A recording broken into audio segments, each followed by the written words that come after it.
Hi friends, welcome to Lakshmi Max. இன்னைக்கு என்ன பார்க்க போறோம்னா ரயில்வேல இருந்தோ எஸ்எஸ்சில இருந்தோ அடுத்தடுத்த எக்ஸாமுக்கான நோட்டிபிகேஷன்ஸ் வந்து ரிலீஸ் பண்ணிட்டு இருக்காங்க. அதே மாதிரி வந்த நோட்டிபிகேஷனுக்கான எக்ஸாம்ஸும் கண்டக்ட் பண்ணிட்டு இருக்காங்க. நடந்து முடிஞ்ச எக்ஸாமுக்கான ரிசல்ட்டும் வந்து அனௌன்ஸ் பண்ணிட்டு இருக்காங்க. ஓகேவா? இன்னைக்கு கூட பாத்தீங்கன்னா ஆர்ஆர்பில இருந்து ஆர்ஆர்பி என்டிபிசி அண்டர் கிராஜுவேட்டுக்கான எக்ஸாம் டேட் வந்து அனௌன்ஸ் பண்ணிருக்காங்க. இந்த எக்ஸாம் பாத்தீங்கன்னா 7 ஆகஸ்ட்ல ஸ்டார்ட் ஆகி 8 செப்டம்பர்ல வந்து முடியுது. ஓகேவா? ஏன்னா நிறைய ஸ்டூடெண்ட்ஸ் வந்து அப்ளை பண்ணிருப்பாங்க. வேரியஸ் ஷிஃப்ட்ஸ்ல வந்து எக்ஸாம் வந்து நடக்க போகுது. சோ இப்போ இருந்து கால்குலேட் பண்ணும்போது என்டிபிசி அண்டர் கிராஜுவேட்டுக்கு 33 டேஸ் கிட்ட டைம் இருக்கு. இந்த 33 டேஸ்ல ஃபுல் அண்ட் ஃபுல் நீங்க டெஸ்ட் எடுத்து அனலைஸ் பண்ணணும். ஃபுல் டெஸ்ட் எடுக்கணும். அந்த ஃபுல் டெஸ்ட் அனலைஸ் பண்ணும்போது ஏதாவது ஒரு சாப்டர்ல மிஸ்டேக் பண்றீங்கன்னா அந்த சாப்டருக்கு மட்டும் வந்து தனியா டெஸ்ட் எடுக்கணும். ஏதாவது ஒரு செக்ஷன்ல மிஸ்டேக் பண்றீங்க அப்படின்னா அந்த செக்ஷனுக்கு மட்டும் வந்து அகைன் டெஸ்ட் எடுக்கணும். அதுக்கப்புறம் அடுத்த ஃபுல் டெஸ்ட் எடுக்கணும். ஃபர்ஸ்ட் ஃபுல் டெஸ்ட்ல இருந்து ரெண்டாவது டெஸ்ட்ல எவ்வளவு மார்க் இன்க்ரீஸ் ஆயிருக்குன்னு பார்க்கணும். இப்படி எக்ஸாம் போற வரைக்கும் நம்மளால எவ்வளவு டெஸ்ட் எடுக்க முடியுமோ அவ்வளோ டெஸ்ட் எடுத்து அந்த டெஸ்ட்டை ஃபுல் அண்ட் ஃபுல் அனலைஸ் பண்ணும்போது தான் ரியல் எக்ஸாம்ல நம்மளோட ஸ்கோர் வந்து இம்ப்ரூவ் ஆகும். சப்போஸ் கரண்ட் அஃபேர்ல வீக்கா இருக்கும் அப்படின்னா லாஸ்ட் 6 மந்த்ஸோட கரண்ட் அஃபேர், லாஸ்ட் 8 மந்த்ஸோட கரண்ட் அஃபேர் வந்து தரவா படிக்கணும். ஓகேவா? இப்போ வந்திருக்கக்கூடிய எக்ஸாம்ஸுக்காக நியூ பேட்சஸ் வந்து நம்ம லக்ஷ்மி மேக்ஸ் ஆப்ல வந்து ஸ்டார்ட் பண்ணிருக்கோம். ஸோ நியூ பேட்சஸ் ஸ்டார்ட் பண்ணதுனால ஜூலை மந்தோட ஆஃபரை வந்து மந்தோட ஸ்டார்டிங்லேயே உங்களுக்கு வந்து கொடுத்துட்டோம். ஓகே, எஸ்டர்டேவே இந்த ஆஃபர் வந்து நம்ம அனௌன்ஸ் பண்ணிட்டோம். லக்ஷ்மி மேக்ஸ் ஆப்ல இருக்கக்கூடிய எல்லா கோர்சஸ்க்குமே ஜூலை மந்த்துக்கான ஆஃபர் வந்து அனௌன்ஸ் பண்ணியிருக்கோம். அதே மாதிரி எஸ்எஸ்சி அண்ட் ரயில்வேக்கான நியூ பேட்சஸ் வந்து ஸ்டார்ட் பண்ணியிருக்கோம்.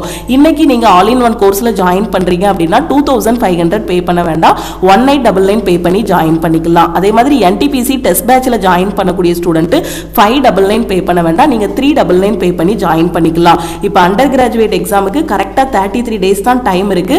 நான் ஃபுல் அண்ட் ஃபுல் டெஸ்ட் எடுத்து அந்த டெஸ்ட்டை அனலைஸ் பண்ணணும் மேம் அப்படிங்கக்கூடிய ஸ்டூடெண்ட் இந்த டெஸ்ட் பேட்ச்ல நீங்க வந்து ஜாயின் பண்ணிக்கலாம். அதே மாதிரி மேக்ஸ் அண்ட் ரீசனிங்ல வீக்கா இருக்கக்கூடிய ஸ்டூடெண்ட் மேக்ஸ் அண்ட் ரீசனிங்கான A to Z சீரிஸ்ல ஜாயின் பண்ணிக்கலாம். இதோட ஃபீஸ் வந்து 1199. ஓகேவா? சயின்ஸ் அண்ட் ஜெனரல் அவேர்னஸ்ல ஜாயின் பண்ணக்கூடிய ஸ்டூடெண்ட் 699 பே பண்ணி ஜாயின் பண்ணிக்கலாம். சயின்ஸ்ல பிசிக்ஸ், கெமிஸ்ட்ரி, பயாலஜி எல்லாமே கவர் பண்ணிடுவோம். சிபிஎஸ்இ ஸ்டாண்டர்ட்ல உங்களுக்கு டீச் பண்ணிருப்போம். ஹிஸ்டரி, பாலிட்டி, ஜியோகிராஃபி, எக்கனாமி எல்லாமே இதுல கவர் ஆகிரும். அதே மாதிரி கரண்ட் அஃபேருக்கான PDF கோர்ஸ், இதுல லாஸ்ட் 1.5 வருஷத்தோட current affair plus upcoming current affair எல்லாமே கவர் ஆகும். தமிழ் அண்ட் இங்கிலீஷ்ல கரண்ட் அஃபேர்ஸ் வந்து கொடுத்திருப்போம். இப்போ நடந்து முடிஞ்ச கிராஜுவேட் லெவல் எக்ஸாம்ல நாம டிஸ்கஸ் பண்ண நிறைய கரண்ட் அஃபேர்ஸ் வந்து ரிப்பீட் ஆயிருக்கு. அதே மாதிரி அண்டர் கிராஜுவேட்டுக்கும் இந்த CA PDF கோர்ஸ் வந்து உங்களுக்கு ரொம்பவே யூஸ்ஃபுல்லா இருக்கும். இன்னைக்கு ஜாயின் பண்ணக்கூடிய ஸ்டூடெண்ட் 399 பே பண்ணி ஜாயின் பண்ணிக்கலாம். அதே மாதிரி இங்கிலீஷ்கான A to Z சீரிஸ் இப்போ SSCல இருந்து CGL, CHSL, MTS கான நோட்டிபிகேஷன் வந்து ரிலீஸ் பண்ணிருக்காங்க. SSC ஸ்டூடெண்ட்டுக்கு இங்கிலீஷ் வந்து ரொம்ப ரொம்ப இம்பார்ட்டன்ட். சோ நீங்க இங்கிலீஷ்ல வீக்கா இருக்கீங்கன்னா இந்த கோர்ஸ்ல ஜாயின் பண்ணிக்கலாம். இதுக்கான ஃபீஸ் பாத்தீங்கன்னா 499. அதே மாதிரி குரூப் டி எக்ஸாம் பாத்தீங்கன்னா நவம்பர் ஆர் டிசம்பர்ல நாம வந்து எக்ஸ்பெக்ட் பண்ணலாம். சோ இதுக்காக டெஸ்ட் பேட்ச் வந்து நம்ம நியூவா ஸ்டார்ட் பண்ணிருக்கோம். இந்த டெஸ்ட் பேட்சோட ஃபீஸ் பாத்தீங்க அப்படின்னா 399. ஓகே, எஸ்டர்டேவே இந்த ஆஃபர் வந்து நம்ம அனௌன்ஸ் பண்ணிட்டோம். இன்னைக்கு நைட்டு 12 o'clock கூட எல்லா கோர்சஸ்க்கான ஆஃபர் வந்து க்ளோஸ் ஆகுது. ஓகே, சப்போஸ் இந்த ஆஃபர்ல ஜாயின் பண்ணணும் மேம் அப்படிங்கக்கூடிய ஸ்டூடெண்ட் இந்த நம்பரை உங்க போன்ல லக்ஷ்மி மேக்ஸ்னு சேவ் பண்ணிட்டு இந்த நம்பருக்கு நீங்க ஆல் இன் ஒன் ஜாயின் பண்ணா I want all in one message பண்ணுங்க. டெஸ்ட் ஜாயின் பண்ணா ஐ வாண்ட் டெஸ்ட் மெசேஜ் பண்ணுங்க. ஸோ இது எல்லாமே இப்போ ரீசெண்டாக நம்ம ஸ்டார்ட் பண்ணியிருக்கக்கூடிய நியூ பேட்சஸ். ஆர்ஆர்பி குரூப் டிக்கான ஃபைனல் செலெக்ஷன் பேட்ச். ஏன்னா குரூப் டி எக்ஸாம் வந்து நவம்பர் கிட்ட நம்ம வந்து எக்ஸ்பெக்ட் பண்ணலாம். அப்போ இப்போ இருந்து கால்குலேட் பண்ணும்போது 4 months வந்து டைம் இருக்கு. ஓகேவா? அதே மாதிரி எஸ்எஸ்சியோட CGL, CHSL, MTS இது எல்லாத்துக்குமே அப்ராக்சிமேட்டா ஒரு 80 டேஸ் வந்து டைம் இருக்கு. 80 to 90 டேஸ், ஒரு 3 months வந்து டைம் இருக்கு. ஓகேவா? ஸோ இந்த எஸ்எஸ்சியோட MTS, CHSL இந்த எக்ஸாமுக்கு ஒரு 3 months வந்து டைம் இருக்கு. ஸோ கரெக்டாக நாம கொடுத்துருக்கக்கூடிய இந்த பிளானை மட்டும் இந்த பேட்ச்ல நீங்க ஃபாலோ பண்ணாலே இந்த எக்ஸாம்ஸ் எல்லாமே ஃபர்ஸ்ட் அட்டெம்ப்ட்ல கிளியர் பண்ண முடியும். அதே மாதிரி அண்டர் கிராஜுவேட்டுக்கான ஃபைனல் செலெக்ஷன் பேட்சும் ஸ்டார்ட் பண்ணியிருக்கோம். இதுல முக்கியமான மோஸ்ட் எக்ஸ்பெக்டட் கொஸ்டின், லைவ் கிளாஸ்ல நாம டிஸ்கஸ் பண்ண क्वेश्चंस இத மட்டும் ஃபாலோ பண்ணாலே உங்களால அண்டர் கிராஜுவேட் லெவல் எக்ஸாம் வந்து ஈஸியா கிளியர் பண்ண முடியும். அதே மாதிரி ரயில்வேல இருந்து டெக்னீஷியன் கிரேட் 1 and 3 கான நோட்டிபிகேஷன் வந்து ரிலீஸ் பண்ணிருக்காங்க. இதுக்கு வந்து ஆன்லைன்ல எப்படி அப்ளை பண்ணனும் அப்படிங்கக்கூடிய வீடியோவும் நாம வந்து அப்லோட் பண்ணிருக்கோம். இத பார்த்துட்டு இதுக்கு எலிஜிபிளா இருக்கக்கூடிய ஸ்டூடண்ட்ஸ் இந்த கிரேட் 1 and 3 க்கு வந்து அப்ளை பண்ணிருங்க. சோ இதுக்கான நியூ பேட்சஸும் நாம வந்து ஸ்டார்ட் பண்ணிருக்கோம். அதே மாதிரி ALP 2025 கான நியூ பேட்சும் நாம வந்து ஸ்டார்ட் பண்ணிருக்கோம். இந்த பேட்சஸ் எல்லாமே பார்த்தீங்கன்னா ஆல் இன் ஒன் கோர்ஸில் தான் நம்ம வந்து ஸ்டார்ட் பண்ணியிருக்கோம். ஓகே, சப்போஸ் நான் ஆர்ஆர்பி குரூப் டியும் அப்ளை பண்ணியிருக்கேன் மேம், டெக்னீஷியன் கிரேடு 1 அப்ளை பண்ணியிருக்கேன், கிரேடு 3 அப்ளை பண்ணியிருக்கேன், SSC MTS CHSL CGL ALP எல்லா எக்ஸாமுமே நான் அப்ளை பண்ணியிருக்கேன் அப்படிங்கக்கூடிய ஸ்டூடெண்ட்டு நீங்கள் ஆல் இன் ஒன் கோர்ஸில் ஜாயின் பண்ணிக்கலாம். ஏன்னா நம்ம ஸ்டார்ட் பண்ணியிருக்கக்கூடிய நியூ பேட்சஸ் எல்லாமே இந்த ஆல் இன் ஒன் கோர்ஸில் தான் கொண்டு போயிட்டு இருக்கோம். ஓகேவா, எந்த பேட்சில் நீங்கள் ஜாயின் பண்ணுறீங்களோ அதுக்கான தனி பேட்ச் வந்து கொடுத்துருவோம் ஆல் இன் ஒன் கோர்ஸில். இப்போ எஸ்எஸ்சி சிஹெச்எஸ்எல்னா அதுக்கான தனி பேட்ச் வந்து கொடுத்துட்டு அதில் syllabus, previous year question, revision classes எல்லாமே ப்ரொவைட் பண்ணிடுவோம். வீக்லி பிளான் வந்து கொடுத்துருப்போம். அந்த பிளானை ஃபாலோ பண்ணிட்டு வார கடைசியில் சாட்டர்டே வந்து டெஸ்ட் எழுதுற மாதிரி இருக்கும். அதே மாதிரி டெக்னீஷியன் கிரேடு 1னா அதுக்குன்னு தனி பேட்ச் கொடுத்துருப்போம். இந்த மாதிரி ஒன்றுக்கும் தனித்தனி பேட்சஸ் கொடுத்துட்டு ஒவ்வொரு வாரமும் சாட்டர்டே டெஸ்ட் இருக்கும். சிஜிஎல் தான் அதுக்கு தனி பேட்ச் ப்ரொவைட் பண்ணியிருப்போம். அந்த வார கடைசியில் படிக்கிறத சாட்டர்டே டெஸ்ட் எழுதுற மாதிரி இருக்கும். எல்லாமே பார்த்தீங்கன்னா ஆல் இன் ஒன் கோர்ஸில் தான் கொண்டு போயிட்டு இருக்கோம். இதில் இருக்கிறத மட்டும் ஃபாலோ பண்ணாலே ஃபர்ஸ்ட் அட்டெம்ப்ட்ல கிளியர் பண்ண முடியும். ஸோ கிடைச்சிருக்கக்கூடிய வாய்ப்பை மிஸ் பண்ணிடாதீங்க. ஸோ ஆல் இன் ஒன்ல ஆஃபரில் ஜாயின் பண்ணுற ஸ்டூடெண்ட் இந்த நம்பருக்கு ஐ வாண்ட் ஆல் இன் ஒன்னு மெசேஜ் பண்ணுங்க. நீங்கள் மெசேஜ் பண்ணதும் டீம்ல இருந்து கான்டாக்ட் பண்ணிட்டு ஜிபே நம்பர் இல்லை அக்கௌண்ட் நம்பர் கொடுப்பாங்க. அதுக்கு 1899 பே பண்ணிட்டு பேமெண்ட்டோட ஸ்கிரீன்ஷாட் சென்ட் பண்ணீங்கன்னா ஆல் இன் ஒன் கோர்ஸுக்கான அக்சஸ் வந்து கொடுத்துருவாங்க.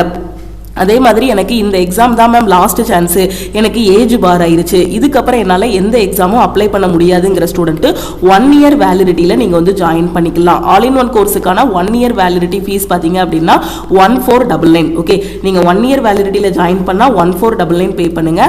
அதே இது லைஃப் டைம் வேலிடிட்டினா ஆப்பில் ஃபீஸ் வந்து 2500 இருக்கும். ஓகே, ஸோ இன்னைக்கு ஆஃபரில் ஜாயின் பண்ணக்கூடிய ஸ்டூடெண்ட்டு இந்த அமௌண்ட் பே பண்ண வேண்டாம், 1899 பே பண்ணி ஜாயின் பண்ணிக்கலாம். அதே மாதிரி டெஸ்ட் பேட்ச்னா ஐ வாண்ட் டெஸ்ட் மெசேஜ் பண்ணுங்க. சோ ஆப்ல போய் டைரக்டா பே பண்ண வேண்டாம். ஆப்ல ஃபீஸ் பாத்தீங்க அப்படின்னா 599 இருக்கும். சோ இந்த நம்பருக்கு மெசேஜ் பண்ணிட்டீங்கன்னா அவங்க ஜிபே நம்பர் இல்ல அக்கௌண்ட் நம்பர் கொடுப்பாங்க. நீங்க test batch current affair join பண்றீங்கன்னா 399 பே பண்ணி ஜாயின் பண்ணிக்கலாம். மேக்ஸுக்கான A to Z சீரிஸ், மேக்ஸ் அண்ட் ரீசனிங்கான கிளாஸஸ் மட்டும் போதும் அப்படின்னா 1199 பே பண்ணி ஜாயின் பண்ணிக்கலாம். அதே மாதிரி சயின்ஸும் ஜெனரல் அவேர்னஸும் தான் நான் வீக்கா இருக்கேன், நான் மேக்ஸ் ரீசனிங் வந்து நல்லா பண்ணிடுவேன் மேம் அப்படிங்கக்கூடிய student science and general awareness improve பண்றதுக்கு அதுக்கான கிளாஸஸ்லையும் ஜாயின் பண்ணிக்கலாம். அதோட ஃபீஸ் வந்து 699. ஓகே, உங்களுக்கு எல்லாமே வேணும் அப்படின்னா நீங்க ஆல் இன் ஒன் கோர்ஸ்ல ஜாயின் பண்ணிக்கோங்க. ஏதாவது ஒரு சப்ஜெக்ட்ல மட்டும் வீக்கா இருக்கீங்கன்னா அதுக்கான கிளாஸஸ் மட்டும் ஃபாலோ பண்ணிக்கோங்க, அதுக்கான கிளாஸ்ல மட்டும் ஜாயின் பண்ணிக்கோங்க. இல்ல எனக்கு டெஸ்ட் மட்டும் எனஃப் மேம், நான் சிலபஸ் எல்லாமே கம்ப்ளீட் பண்ணிட்டேங்கிற ஸ்டூடெண்ட் டெஸ்ட் பேட்ச்ல ஜாயின் பண்ணிக்கோங்க. So NTPC under கிராஜுவேட்டுக்கும் exam date வந்து ரிலீஸ் பண்ணிட்டாங்க. கூடிய சீக்கிரத்தில் நம்ம குரூப் டி எக்ஸாமும் எக்ஸ்பெக்ட் பண்ணலாம். இன்னொரு 2 monthsல குரூப் டி எக்ஸாம் வந்து கண்டக்ட் பண்ணுவாங்க. ஓகேவா, ஸோ அதனால கரெக்டாக ஃபாலோ பண்ணிட்டு இருக்கேன். நிறைய பேர் சொல்லுவாங்க எக்ஸாம் வந்து டிலே ஆகும், அந்த எக்ஸாம் உள்ள வருது, இந்த எக்ஸாம் உள்ள வருதுன்னு. ஸோ அப்படி ஒன்னொன்னா பார்த்துட்டே இருந்தோம்னா நம்ம படிக்காம தான் இருக்கணும். ரயில்வே டிபார்ட்மெண்ட்டாக இருக்கட்டும், எஸ்எஸ்சி டிபார்ட்மெண்ட்டாக இருக்கட்டும், அவங்க சைட்ல இருந்து என்னென்ன பண்ணணுமோ அது எல்லாமே பண்ணிட்டு இருக்காங்க. நோட்டிஃபிகேஷன் ரிலீஸ் பண்றாங்க, வச்ச எக்ஸாமுக்கு ரிசல்ட் அனௌன்ஸ் பண்ணிட்டு இருக்காங்க. அதே மாதிரி அடுத்து செலக்ட் ஆன எல்லாரையுமே டாக்குமெண்ட் வெரிஃபிகேஷன் அண்ட் மெடிக்கலுக்கு வந்து கூப்பிட்டுருக்காங்க. இப்போ ஏஎல்பி CBD 2 ரிசல்ட் எல்லாமே முந்தானத்து வந்துச்சு, அப்படிதானே? ஸோ எஸ்டர்டேயும் ஒவ்வொரு ஜோனுக்கா வந்து யாரெல்லாம் ஷார்ட் லிஸ்ட் ஆயிருக்காங்களோ CBD 2க்கான ரிசல்ட் வந்திருக்கு. ஓகேவா, இப்போ சிபேட்டுக்கு வந்து ஷார்ட் லிஸ்ட் பண்ணிருக்காங்க. அடுத்து சிபேட் முடிஞ்சதுக்கு அப்புறம் பாத்தீங்கன்னா ஃபைனலா என்ன இருக்கும், டிவி அண்ட் மெடிக்கல் இருக்கும். இப்போ ஜேஇக்கு பாத்தீங்கன்னா ஃபைனலா டிவி அண்ட் மெடிக்கல் வந்து ஸ்டார்ட் பண்ணிருக்காங்க. இப்படி ஒவ்வொரு எக்ஸாமுக்குமே பாத்தீங்கன்னா ஒவ்வொரு ப்ராசஸா அவங்க கம்ப்ளீட் பண்ணிட்டு தான் இருக்காங்க. நாம நம்ம சைட்ல இருந்து கரெக்டான எஃபோர்ட் போட்டோம்னா ஈஸியா போஸ்டிங் வாங்கிட்டு போயிடலாம். ஓகேவா, ஸோ இது வரைக்கும் நீங்க படிக்க ஆரம்பிக்கலனாலும் இப்போ நம்ம ஸ்டார்ட் பண்ணிருக்கக்கூடிய இந்த நியூ பேட்ச்ல ஜாயின் பண்ணிட்டு ப்ரிப்பரேஷன் ஸ்டார்ட் பண்ணுங்க. காலேஜ் ஸ்டூடெண்டா இருக்கீங்கன்னா இப்பவே காம்படிட்டிவ் எக்ஸாமுக்கு படிக்க ஆரம்பிங்க. ஏன்னா நீங்க பே பண்ணக்கூடிய இந்த 1899 எந்த இடத்துலயுமே வேஸ்ட் ஆகாது. இதுல maths, reasoning, general awareness, science எல்லா சப்ஜெக்ட்டுமே கவர் பண்ணிடுவோம். வேற எந்த ஒரு கோச்சிங் சென்டர் எதுவுமே நீங்க ஆஃப்லைன்ல ஜாயின் பண்ண வேண்டாம், புக்ஸ் எதுவுமே வாங்க வேண்டாம், மெட்டீரியல் கிளாஸஸ் எல்லாமே ப்ரொவைட் பண்ணிடுவோம். ஒரு 1899ல உங்களால கண்டிப்பா சென்ட்ரல் கவர்மெண்ட் எக்ஸாம் வந்து கிளியர் பண்ண முடியும். ஓகேவா, கரெக்டாக எல்லாத்தையும் ஃபாலோ பண்ணிக்கோங்க. வேறு எதுவும் டவுட் இருந்தாலும் இந்த நம்பருக்கே நீங்கள் காண்டாக்ட் பண்ணி கேட்டுக்கலாம். ஆஃபர் வந்து நைட்டு 12 o'clock கூட க்ளோஸ் ஆகிரும். ஸோ முடிஞ்ச அளவுக்கு குயிக்காக இந்த நம்பருக்கு மெசேஜ் பண்ணி ஜாயின் பண்ணிக்கோங்க. திருப்பியும் அடுத்த கிளாஸில் மீட் பண்ணலாம். நம்ம டெலகிராம் குரூப், டெலகிராம் சேனலில் இன்னும் ஜாயின் பண்ணல அப்படின்னா டெலகிராம் குரூப் அண்ட் சேனல்லையும் ஜாயின் பண்ணிக்கோங்க. இன்ஸ்டாகிராம்லையும் லக்ஷ்மி மேக்ஸை ஃபாலோ பண்ணிக்கோங்க. தேங்க்யூ.